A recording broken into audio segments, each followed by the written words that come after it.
We're going to go through this reasonably quickly because we want to get a bit of time back for the next one, because we're going to try one of these tools in the next session, just so we can see how it works.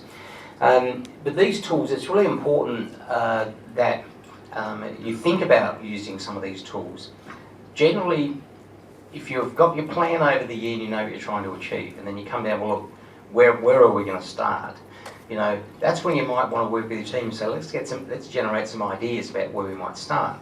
But one of the first things that you're good to do with the team is understand what the actual problem is, because a lot of people don't have a shared understanding of what the problem is. They'll be working in different areas of the business and they may not know it. So the tools are generally aimed to shift people's thinking. And if all you're going to do is just think of it yourself, then you're going to have pretty much what you've got, what you're going to write down on a piece of paper, and you can work pretty hard at it, but you're not necessarily going to change the way you think about it. But if you involve others in that, well, because others think differently, there's a chance that something might change in the way you think about the problem. There's any number of tools out there that you can use, and just a Google search will bring up any number of tools and toolkits and all sorts of things. And I guess at this point it's good to step back and go, there's a lot of jargon around quality improvement, and even things like, you know, Bodenheimer's 10 blocks and the collaborative methodology, lean thinking, you know, these sort of things. There's any number of, you know, groups out there that want to press a certain way, but if you know really what you're trying to achieve, and you know how you can measure it, and you've got some ideas you're going to go through to work through it, you can use any number of these approaches to get there. But the tools are really handy to use with your team. So the problem-solving tools are the ones that get down to the root cause of the problem. And it is really important to understand that, because until you actually go through that, some people may not understand it, and they'll ask questions about, well, why is that the case? You know, I can't understand why we're here. This is an example of the Ishikawa diagram, the fishbone diagram. And effectively it starts by writing the problem statement. And then from the problem statement putting, well, let's identify the main causes of the problem and list them as the really big ticket items. What are the main causes of the problem? And then you come down, well, okay, what then within there are the minor causes that may impact?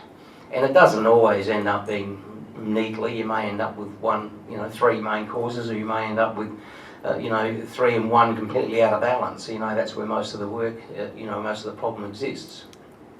But then you can flesh it right out, and you end up saying, well, okay, it comes across a few category areas. Now, this doesn't solve the problem.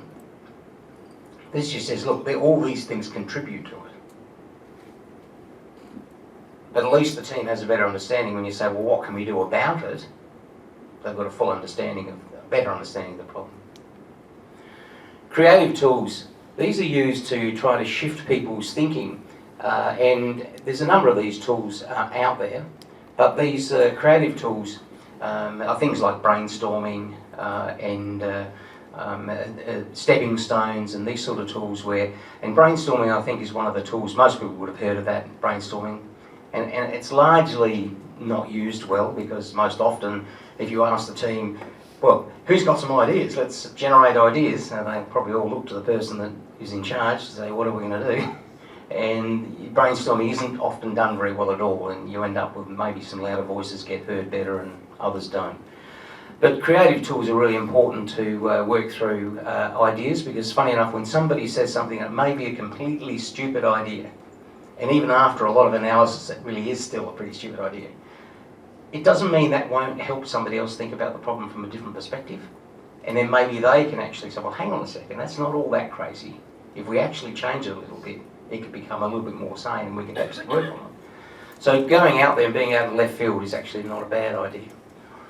And the decision-making tools are really in place to look at, well, okay, what are the forces are we going to have around this, and what might we do about it? What's the real problem? What's working for us and what's working against us?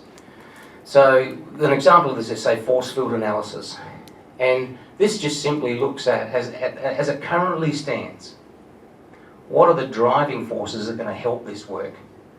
And what are the restraining forces that are going to actually put a barrier to it, us achieving our goal? And you can list them all, and then effectively you can go through a process of weighting these scores, in a consensus form across the group's fine. And then you can mark them and you can add them up, and you end up with a matrix that says, look, we're 41 to 32 driving forces. Now, normally it's the other way around. Normally everything's working against you. But the idea with this is you would then say, well, okay, of these forces, which of the driving forces are actually not quite potent at the moment? What might we be able to increase? And of the restraining forces, how can we actually reduce some of the impact of these? Is there a way to do it?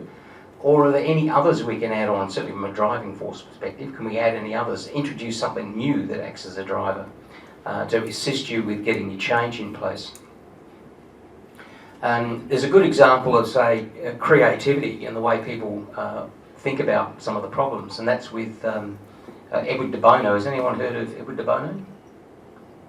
He's known as one of the fathers of creative thinking, and there were a group of architects in New York, and they had a problem with a lift in a high-rise building. They built this very, very fancy high-rise building, and the top floors of this very expensive high-rise building were, of course, the penthouses, and of course they were the most expensive, all the penthouses, all the apartments, etc. And but the problem was the lift. They were getting a lot of complaints from the residents because the lift was taking too long to get to the high-rise floors.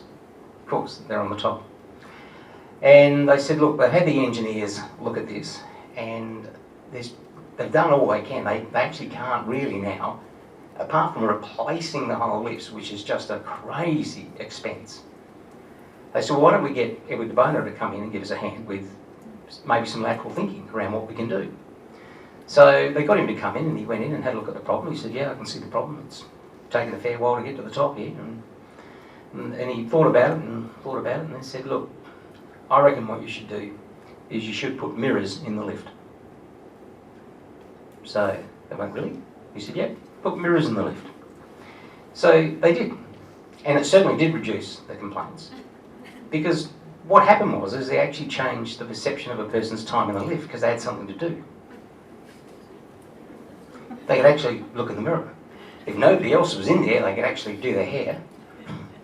And if what people were there, well, they could look at other people from different angles.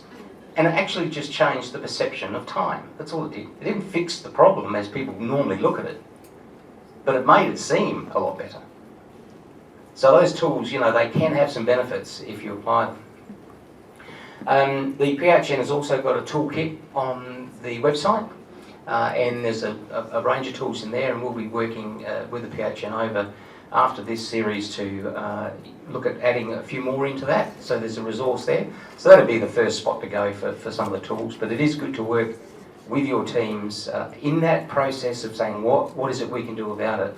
So even when you get down to a model for improvement, you're saying, well, look, how can we actually just improve some of the recording around here? You might be able to get a few of the team members together. So here's the problem, the GPs and the other clinical staff, aren't recording, the clinical diagnosis, and work through fully understanding that, and then looking at coming up with some ideas through some of the creative tools around what you might be able to do about it.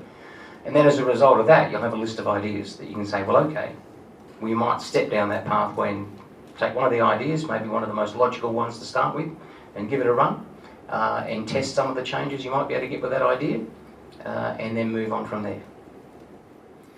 Okay.